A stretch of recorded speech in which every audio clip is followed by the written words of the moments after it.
이 시간 은혜 나눌 말씀은 마가복음 3장입니다.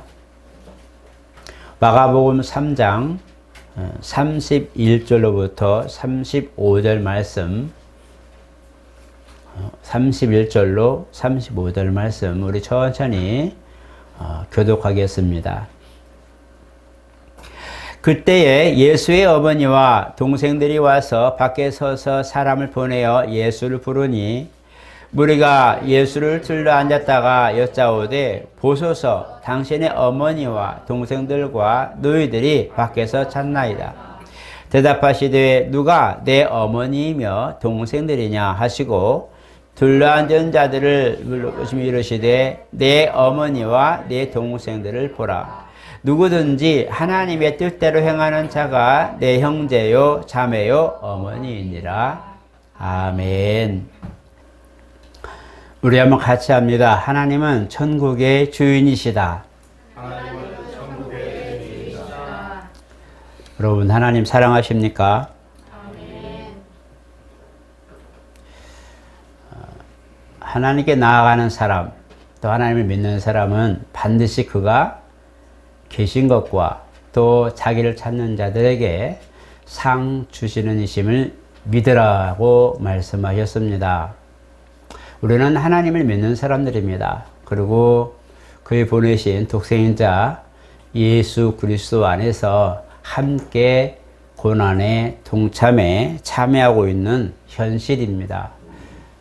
우리는 하나님을 믿는다고 할 때에 사실 예수 안에서 하나님을 인정하고 하나님을 믿는다고 할 때에 사실은 우리는 예수의 공로를 힘입어서 고백하게 됩니다. 구약에는 하나님을 야훼로 불렀어요. 두려워할 자, 형벌의 하나님. 물론 사랑의 하나님도 있지만 그러나 부르신 그 분을 계명을 쫓아서 순종할 때에 그 사랑을 입을 수 있는, 그래서 그 안에 거하는 것이 실제 삶에서 적용되고 그것이 이제 부적합하거나 또 그것이 거치게 되면 그에 대한 대가를 지불할 수밖에 없었어요. 그러나 신약에 와서 그리스도 이후에는 이제는 그의 계명을 지킬 뿐만 아니라 그가 오히려 우리에게 오셔서 거처를 함께 하셔서 우리로 하여금 좌로 우로 치우치지 않고 그 말씀대로 살 수 있도록 그렇게 허락해 주셨습니다. 오늘 주님의 그 제자들 또 주님의 형제 자매들 이렇게 표현된 부분들이 있는데 사실 주님이 요셉과 마리아의 아들인 건 맞습니다. 그 마리아의 태를 빌어서 이 땅에 오셨기 때문에 맞습니다. 그리고 예수뿐만 아니라 그 동생들도 역시 이제 부부의 사랑의 결실로 형제들이 이제 같이 살게 됐지요. 그런데 주님은 주님의 공생의 기간 이전에는 함께 아버지와 함께 목수의 일을 하면서 가정을 위해서 또 가정에 헌신하면서 또 사랑하며 그렇게 살았습니다. 여느 아이처럼 똑같이 부모에게 사랑받고 또 부모한테 효도하면서 그렇게 삽니다. 그런데 공생애를 시작하면서부터는 이제는 혈육적인 어떤 정과 혈육적인 그런 관계보다도 먼저 자기를 보내신 하나님의 뜻을 먼저 앞세우고 그 뜻을 따라서 순종하기 시작합니다. 그래서 이 땅의 환경이나 상황이나 혈육적 그런 관계 속에 맺어진 그런 관계보다도 더 앞세워서 하나님 아버지 곧 나를 보내신 아버지 그리스도로 온 목적을 실행하는 이 삶을 우리가 통틀어서 공생이라고 말하는 겁니다. 그래서 이 부분은 아버지를 위한 순종의 날들이고 아버지께서 그를 보내신 대로 순종하는 아들의 그런 삶을 우리가 공생의 삶이라고 이렇게 표현합니다. 이때에는 하나님께서 우리의 그리스도를 통해 말씀하셨던 것들이 그의 삶을 통해서 그의 공생을 통해서 다 선포되기도 하죠. 그런데 갑자기 이제 주변에 예수님의 가족들이 왔죠.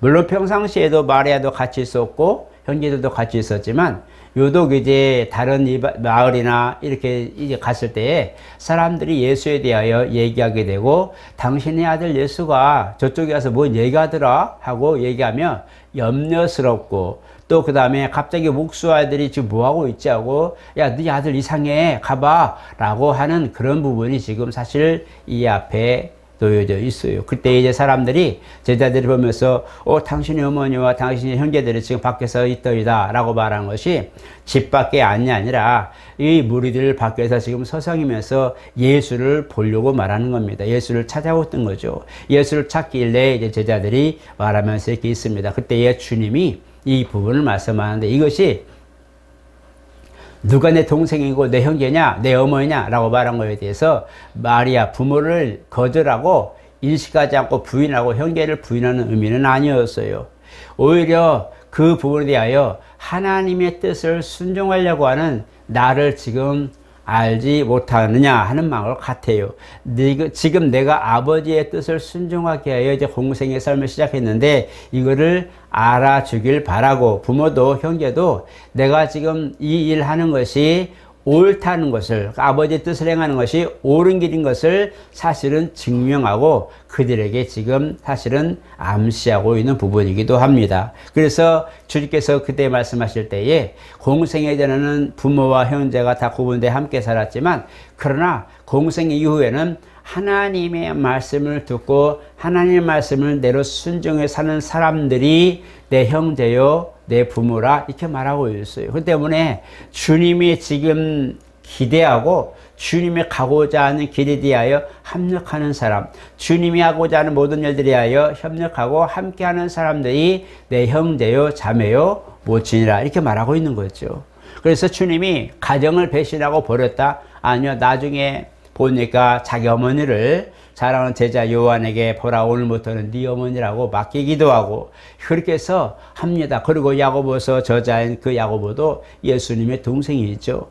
정말 그렇게 주님을 알고 형이지만 아는 사람이고 아들이지만 그러나 그가 하나님께로 왔다는 것과 성령이 잉태되신 것을 아는 이 마리아는 이 부분을 인정하고 그 부분에 대하여 그의 하는 일에 대하여 방해하지 않습니다. 오히려 함께하죠. 그래서 이제 많은 여인들이 함께 십자가에 달렸을 때 같이 있었지만 그들이 예수님의 무덤 이제 예수님을 희재를 이제 안치하고 그 다음에 또 안식구 전날 마지막으로 이제 그렇게 화장하고 모든 걸 준비할 수 있는 향품을 가져와서 대기하는 모습들 그리고 이제 그들이 마가다락방에서나 어디서나 제자들과 함께 있었던 모습들 그리고 이 12제자도 마찬가지 그렇게 끝까지 이 자리를 지킨 모습들을 보면서 이것이 주님 보시기에 형제요 자매요 내 어머니라 이렇게 표현하고 있어요. 그래서 주님이 공생 예전에는 모든 환경적인 사건과 환경적인 요인에 함께 모든 것을 살았지만 그러나 공생 이후에는 아버지를 위한 삶으로 모든 것을 헌신했다는 것을 성경은 말씀하는 거예요. 오늘 저와 여러분들은 제자가 맞습니까? 제자라는 것은 스승의 길을 알고 배워서 그 길을 같이 또 함께 하는 사람들을 제자라 말합니다. 나머지는 그냥 관객입니다. 여러분 혹시 영화 같은 데 가거나 이렇게 보면은 관객이 있고 주인공이 있고 그다음에 관객은 바라보는 사람이지만 영화에 직접 출연하는 출연진들이 나와서 시사회를 하기도 하잖아요. 그죠? 이런 것들처럼 실질적으로 그 장면의 환경 속에 들어가서 함께 하는 사람이 있고 그것을 멀리서 보면서 구경하는 사람들도 있고 그래서 이걸 관객이란 말이에요. 성경에는 두 가지가 있는데 바로 이와 같이 주님이 오셨지만 주님이 특별히 불러서 이제 제자 삼은 12제자들을 보면서 그들은 주님과 함께 있고 모든 주님이 하는 길에 가는 길에 하는 모든 일들마다 함께 했다는 것이 기록되어 있어요. 그렇기 때문에 사복음서가 나온 거예요. 각각의 12제자지만 그들이 추억하면서 주님과 함께 했던 그 3년의 기간 동안 공생 기간 동안 함께 했던 것들을 추억하면서 열렬히 이제 열거하면서 기록을 내는 것이 복음서예요.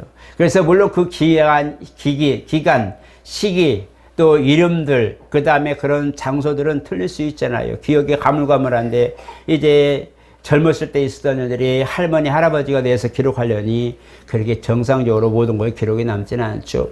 날짜도 틀릴 수 있고, 때로는 앞에 섰다가, 때로는 뒤에 갔다가, 이 모든 사건들이 이렇게 순서가 정확하게 모든 것이 일렬적으로 맞는 것은 아니란 말이에요. 각각의 그런 기억나는 대로 기록했기 때문에 이 부분인데, 그들을 보면, 이런 증거들을 보면 그들은 항상 주님과 함께 했던 사람들이에요. 그래서 그들은 뭘 할 때마다 주님 앞에 나아가고, 주님 뭘 할 때마다 그들이 먼저 앞서 나아가고, 주님이 뭔가 예비할 때마다 그 제자들이 함께 순종해서 열매를 맺는 걸 보게 됩니다. 그런데 군중들이 있어요. 이 군중들도 예수를 알고 그 소식을 듣고 온 사람들이에요. 그들도 똑같이 예수 소문을 듣고 와서 듣고 있는 거예요. 산상수만 받더라도 예수님은 그 언덕에 이제 계셔서 언덕에서 이제 산상수훈을 모든 것을 선포하며 가르치는데, 주변에 12 제자들도 있지만 수많은 군중들이 지금 거기에 있는 거예요. 근데 그들은 군중이에요. 무리라고 말하고 있어요. 무리. 어떤 성경에 군중이라고 말하고 어떤 무리 이렇게 말하고 있는데, 많은 인파들이 지금 모여서 뭘 하냐, 예수님의 그런 풀어주신 하나님에 대하여 선포하시는 것을 듣고 있는 거예요. 근데 그들은 관중이고 관객이고 그냥 무리와 그렇게 군중들로 표현되어 있어요. 그런데 12제자들에게는 무리다, 12제자들에게는 너희들은 관객이다 이렇게 말씀하지 않았고, 얘야 가서 먹을 거 준비해라, 얘야 뭘 해라 하고 실질적으로 주님은 가르치고, 얘들아 하나님 나라 이런 거야, 하나의 겨자가 씨가 떨어져 죽으면 많은 열매를 맺고 하면서 이 부분에 대하여 그것을 같이 있는 부르신 제자들과 함께 공유를 합니다. 그들은 따로 불러서 그렇게 가르치기도 하고 삶에 대해 모든 걸 하나님 나라에 대해 가르치고 그렇게 해줬는데, 나머지는 군중으로 들으라 이스라엘아 들으라, 내 말을 듣는 자는 살 것이다, 복 있는 사람 들을 것이다, 복 있는 자는 살아나리라 하고 선포되는 말씀들을 듣는 들은 지금 관객들 곧 군중들이에요. 근데 그들은 중요한 게 뭐냐면, 그들은 그 예수에 대해서 알고 이적도 경험했고 500의 역사도 보았고 정말 병자가 낫는 것도 보았어요. 죽은 사람이 살아나는 것도 봤어요. 왜? 같이 따라다녔으니까. 그런데 예수님이 십자가 달리는 그 순간, 신문을 받는 순간에 어느샌가 그들은 변해 있어요. 뭐라고 변했어요? 십자가에 못 박혀야 되겠나이다. 그동안에 3년 동안 그렇게 모든 역사와 경험을 했던 그런 관객들이지만, 그러나 어느샌가 마음이 돌변해서 바로 그들을 예수를 십자가에 못 박아라 하고 외치는 거죠. 이것이 차이입니다. 제자들은 그 3년 동안 함께 하면서 내가 너희들과 함께 있으면 너희들이 가르친 것들 너희들을 기억해라, 기억해라, 나중에 내가 이렇게 할 것이다 라고 알려주셨어요. 그들은 도망갔을지언정, 그런 나중에 보니까 사도행전을 보니까 다시 돌아와서 회개하고 돌아와서 정말 사도로서 성령의 제자, 성령에 이끌려서 성령의 사람으로서 주의 일을 함께하는 걸 보십시오. 이와 같이 군중과 제자는 차이가 있는 거예요. 무리와 따르는 제자들은, 선택받은 모든 부분들은 차이가 있는 거예요. 제자는 스승을 위하여 모든 그런 희생할 준비를 하고 있는 거예요. 주님이 원하신다면 나는 불 속에라도 들어가겠습니다. 나는 주님이 죽으러 가는데 나도 같이 죽으러 가겠습니다. 심지어는 도마 같은 경우는 주님이 내가 이제는 고난당하고 3년 만에 죽었다가 3년 만에 다시 살아날 거야 하고 말하니까, 아 주님이 죽으러 가시는구나 하고 가는데 뭐라고 해요? 우리도 주와 함께 죽으러 가자. 이게 참 우스운 얘기이지만, 그러나 정말 단순한 얘기 같지만 그만큼 주님이 스승이 되고 주님이 바로 우리의 구세주인 걸 알기에 그가 죽으러 간다면 우리도 같이 죽겠다고 하는 결단의 의지였던 거예요. 그렇게 제자들은 이미 주님을 위하여 희생을 각오를 하고 따르고 있는 거예요. 그래서 보소서 우리가 주님을 따를 때 모든 걸 버려두고 주님을 따랐나이다. 이 말이 맞는 거예요. 제자들이 마지막 때에 주님이 이제 내가 나 온 곳으로 갈 거야 할 때에 보소서 우리도 정말 모든 걸 버려두고 주님을 따랐습니다. 이 얘기합니다. 어떤 때는 제자를 부를 때는 그 제자들이 그물을 깁다가 주님 부르신 그 그물과 부모들이 함께 하는데 그 모든 가족들을 버리고 주님을 따라갑니다. 모든 어떤 세관에 있는 사람은 그 세관을 그만두고 주님이 부르시니까 갑자기 주님을 딱 따라 그냥 가버려요. 잠깐만 퇴직하고 연금 받고 모든 걸 준비하고 갈게 하고 기다리세요라 하지 않아서 그냥 그 자리 벌떡 일어납니다. 이와 같이 주님을 따르는 이들은 환경과 상황과 모든 것을 고려하지 않고 그냥 예 하고 그냥 따라왔어요. 이게 제자의 도입니다.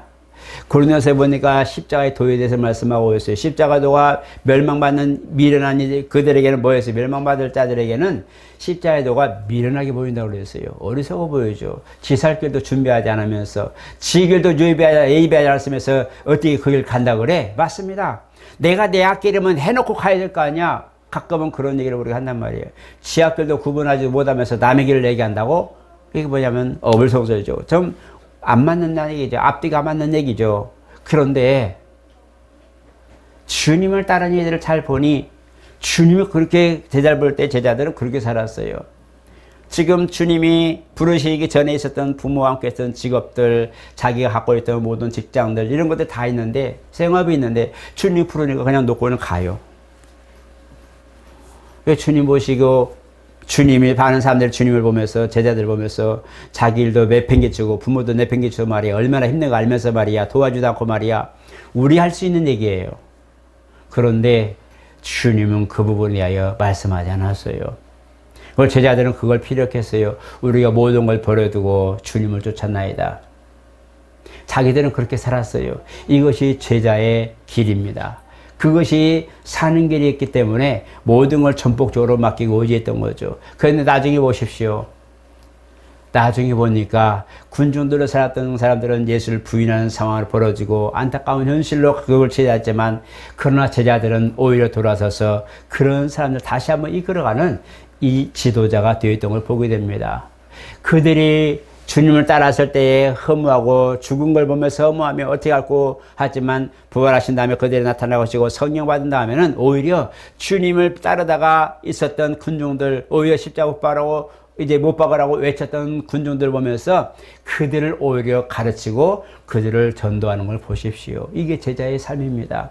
그러니까 지금은 못해 보이고 지금은 어리석어 보이고 지금은 너 이상한 사람이야 라고 말해 보이지만 그가 성숙하고 그릇이 되고 준비가 되었을 때는 오히려 그 사람이 많은 사람들을 이끄는 인도자가 된다는 거예요. 이것이 우리가 보고 있는 성경에서 삶을 사는 제자의 도를 사는 삶이라 말합니다. 예전에는 구약에는 말씀을 계명조차 내가 찾아서 가야 돼요. 이 말씀인가 저 말씀인가 율법을 준행하면서 이렇게 하면 하나님이 사랑하실 거야. 저렇게 하면 내가 하나님께 나아가는 길이야. 내가 하나님 사랑 방법은 이런 길이야. 하고 따라가기에 내가 준비하고 가야 돼요. 그래서 복을 많이 받았어요. 부유하고 하나님께 드릴 것이 있고 정말 그때는 내가 모든 걸 가지고 주님을 찾아서 가야 되기 때문에 말씀을 따라서 이 말씀 듣고 저 말씀 듣고 계속 가야 되기 때문에 찾아가는 그런 신앙을 가졌기 때문에 어쩔 수 없이 먹고 마셔야 될 모든 걸 준비됐지만 주님 이후에는 그리스도 이후에는 복음으로 살아라 그랬어요. 믿음으로 살아라 그랬어요. 그래서 보니까 너들에게 두 번을 또 가지지 말고 두 번 신발도 가지지 말고 복음을 전하면서 너희들 영접하는 집이 있거든 거기 가서 유하면서 복음을 전해라. 주님이 우리에게 원하신 것은 믿음으로 대체시킨 거예요. 환경과 모든 상황을 믿음으로 대체시켜서 그 길을 가라고 하는 것이 바로 제자의 삶입니다. 나머지는 그냥 군중들로서 무리로서 아니면 양으로서 자기의 삶을 살아가는 거예요. 자기의 삶을 살다가 이제 때가 되어 주님을 뵈러 오기도 하고 때가 되어 봉사하기도 하고 자기의 삶을 살다가 최선을 다해 살다가 이렇게 하는 그런 평범한 우리의 신앙이 성도의 삶을 살죠. 그러나 부름을 받은 이들 정말 일꾼이나 제자로 부름받은 이들은 그렇게 못 삽니다. 가만두질 않아요. 환경이 가만두질 않고 생활에 가만두지 않고 세상에 가만두질 않아요. 그 사람이 가서 일을 하다가도 주님이 부르시면 가야 되잖아요. 일 있으면 가야 되니 주일날 일도 못하죠. 뭔 말 있으면 조퇴해야 되고 뭘 있으면 사정 얘기하도 가야 되고 이 모든 것들이 하나님 일에 맞춰다 보니까 세상 일하는 데 너무 빵꾸가 많이 나죠. 우리가 말하면 저 사람은 틈만 나면 조퇴야. 저 사람은 틈만 나면 결근이야. 이 소리가 나올 수밖에 없죠. 우리가 세상에 맞춰 사는 사람의 모습과 하나님 뜻에 맞춰 사는 사람의 모습이 그게 정말 힘들어요. 그래서 어중간하게 정말 부름받아서 제자에게 가는데 이것도 아니고 저것도 아닌 사람의 중간에서 굉장히 괴로움받는 것이 바로 그런 거예요. 그게 결단을 하는 거예요. 정말 내가 제자의 삶을 살아야 될 것인가 아니면 그냥 평신도의 삶을 살 것인가 이것을 결단할 수밖에 없는 것이 환경과 믿음에 놓고 저울질할 수밖에 없는 거예요. 우리 저와 여러분들은 이것이 있어요. 주님 이후에는 믿음으로 살아라 그랬어요. 물질이 필요 없냐? 아니, 있어요. 물질이 있어야 뭘 하죠. 내가 건강이 있어야 뭘 하시고 다 있는 게 다 달란트이기 때문에 할 수 있어요. 그런데 삶의 목표가 믿음으로 시작한 거냐, 삶의 목표가 환경에서 시작한 거냐가 차이가 확 나는 거예요. 그래서 뭘 하다가도 그냥 꺾어진 꽃처럼 푹 거기까지, 나는 여기까지라고 철이 딱 그어지는 것은 어쩔 수 없어요. 그게 내 환경의 상황을 보고 나는 여기까지라고 말하죠. 믿음은 바라는 것들이 실상이라고 말씀하고 있어요. 제자들이 예수님을 부인하면서 나도 몰라 잡혔을 때 자기 목숨이 위태로워서 그렇게 도망쳤지만, 그러나 성령 받고 나서부터는 그들은 도망가지 않았어요. 그들은 오히려 그 불 속으로 뛰어들었어요. 왜 그렇게 됐을까요? 그들을 결단했기 때문에 그래요. 맞아, 그분이 정말 그런 분이었는데 죽었어. 너무 안타까워했지만 다시 살아나는 거 보니까 야, 맞아, 그분이야 하고 그렇게 했는데 오순절에 성령이 임하시니까, 성령이 후원을 입으니까 가감하게 외치는 거예요. 그들을 잡고 감옥에 가두고 핍박하고 정말 그렇게 이 신문하는 모든 과정도 아랑곳하지 않고, 그가 예수가 그리스도인 걸 내가 어떻게, 메시아인 걸 내가 어떻게 부인하냐, 내가 봤는데, 내가 부활하신 주님을 봤는데 어떻게 그런 걸 거짓말하냐 하면서 그런 부분들이 정확하게 증거하고, 그들은 죽음이나 환경에 오히려 그것에 짓지 않고 정말 믿음으로 살아서 그렇게 삽니다. 이것이 제자예요. 오늘날도 많은 사람들이 제자의 삶을 삽니다. 성도들도 제자의 삶을 사는 분들 보면 정말 힘이 있어요. 강간하고 당당해요. 목사님이 염려할 만큼의 그런 일들이 있지만, 그러나 그들은 당당해요. 왜? 나는 하나님의 사람, 나는 하나님의 인도받는 사람, 나는 하나님의 모든 인도받는 말씀의 중심을 살려고 노력하는 사람, 이것이 그들에게 잡혀있기 때문에, 나는 하나님 앞에 믿음을 살려고 노력하는 사람, 이게 있기 때문에 이 마인드가 깨지지 않는 거예요. 누가 뭐라 해도 그 사람에 대하여 모든 환경과 형편을 보면서 뭔가 얘기해도 나는 믿음으로 사는 사람, 이게 있는 거예요. 어떤 사모님이 성경 공부를 왔어요. 그 조그만 그 무화과촌에 방앗간에서 26명이 성경 공부를 했는데요. 그 사모님이 와서 공부를 해요. 근데 정말 어려워요. 진짜 전사님 힘든데, 그분이 여기서 힘들지 않았어요. 정말 힘들었는데 진짜 힘들었어요. 가지고 옆에서 보기에도 그랬는데 그분한테 물었어요. 힘들지 않았어요? 내 얼굴에 미소를 띠며 얘기했어요. 힘든 거는 이렇게 살든 저렇게 살든 힘든 건 똑같은데요. 그것 가지고 내가 뭘 하진 않아요. 그것 가지고 내가 그 부분에 대하여 내 마음에 그늘지거나 그래 불안하지 않다, 이렇게 얘기합니다. 힘든 건 이런 말할 수 없어요. 정말 그 과정에 나중에는 어려움이 빡이 있었는데요. 그 환경과 상황에 굴하지 않고 말씀을 들으려고 하는 부분들, 그리고 그 성경 배우려고 하는 부분들, 그리고 그 얼굴에는 환한 미소가 있었어요. 나는 그 사람을 아는데, 그 사람 환경을 내가 뻔히 보고 있는데, 그래서 걱정스러워 물었는데 그분은 그에 대해 전혀 오히려 물어본 내가 부끄러울 상황이었어요. 믿음으로 사는 사람, 그런 건 나한테는 문제가 안 됩니다. 그게 될까? 이 생각을 했었어요. 나는 그게 될까? 저도 그런 삶을 살아본 적이 있는데요. 진짜 탄식스럽고, 나는 왜 이런가 하고, 이런 것들이 수시로 오잖아요. 이걸 이길 수 있는 힘이 어디서 나올까? 그 원천이 어디 있을까? 믿음으로 사는 사람이 이게 결론이구나. 저도 그런 힘을 얻었을 때 그런 사람들의 힘을 보면서 내가 가르치고 지금 그렇게 공부를 가르치고 있지만, 그 하나님을 가르치고 있지만, 오히려 듣는 그 제자들의 모습에 오히려 스승이 감동을 입는 거야. 아, 저 사람들은 지금 저런 상황 연약한 가운데도 믿음으로 사는데 말씀을 가졌다고 한 나는 지금 염려와 근심이 확 차 있는 거예요. 이걸 보면서 나는 믿음으로 산다고는 하지만 환경이 아직 벗어나지 못했구나. 그런 걸 아직 이기지 못했구나. 믿음으로 사는 부분이 아직 부족하구나. 이런 걸 느끼게 만든 사건이 있기도 했어요. 오늘 저 여러분, 우리 모두는 사실 같습니다. 누구나 그래요. 환경에 치면 정말 힘들어요. 환경과 상황, 믿음을 조율할 수밖에 없는 게 우리 삶의 현실이에요. 그건 어쩔 수 없는 거예요. 이런 상황에서 믿음을 51로 놓으시고 환경을 49로 놓으세요. 그러면 두 개 차이가 나요. 하나만 선택했을 뿐인데 2가 2배가 차이 납니다. 이것은 내가 믿음을 선택했을 때 하나님은 거기에 더하여 환경도 이렇게 두 가지로 엮어서 내게 붙여주거든요. 이 믿음으로 살리라. 오직 의인은 믿음으로 말미암아 살리라. 마틴 루터가 종교개혁하면서 다 맞아. 너들 말 다 맞아. 하지만 한 가지 빠진 게 있는데, 오직 의인은 믿음으로 말미암아 산다라는 이 하나의 종교개혁을 실행합니다. 오늘 저와 여러분, 나는 믿음으로 사는가? 정말 제자의 삶을 살고 있는가? 제자라면 믿음으로 살았으면 살아야 되고, 주님이 하신 것에 대하여 고난에 동참하라 있으면 하는 것이고, 내가 모든 것도 연약하고 부족하지만 주님이 원하시면 아멘입니다 할 수 있는 이런 당연한 것처럼 대답이 나올 수 있는 여건까지 되기가 어렵지만, 그렇게 살기를 결심하는 것이 제자의 삶이에요. 오늘 저와 여러분, 그런 제자가 됩시다.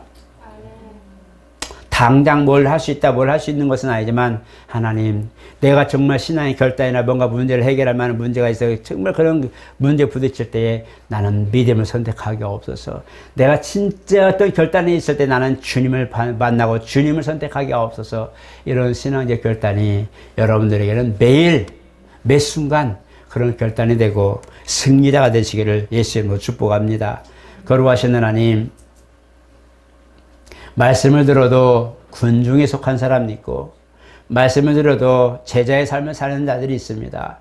예수님 시대도 그랬고, 오늘날 우리 모든 그런 현실을 사는 이들에게도 똑같이 그런 것들이 주어집니다. 하나님, 우리 마음의 결단이 어디에 있는지 살피게 도와주시고, 우리 스스로 살피고 또 돌아보아서 나는 정말 믿음으로 산다 할 때에 진짜 믿음 안에 있는지, 나는 믿음으로 제자의 삶을 산다 했을 때에 진짜 하나님을 믿는 따르는 제자의 삶을 가고 있는지 살피게 도와주시옵고, 이와이면 승리자의 삶이 되게 도와주시옵소서. 주님이 기뻐하시고 이런 사람 보았느냐 하는 칭찬의 소리가 오늘 우리 신앙 가운데 있게 도와주시고, 우리 환경과 상황이 덤으로 오게 도와주시고, 건강도 덤으로 오게 도와주시고, 우리 일하는 모든 일터에서도 복이 덤으로 우리에게 내려오게 하여 주시옵소서.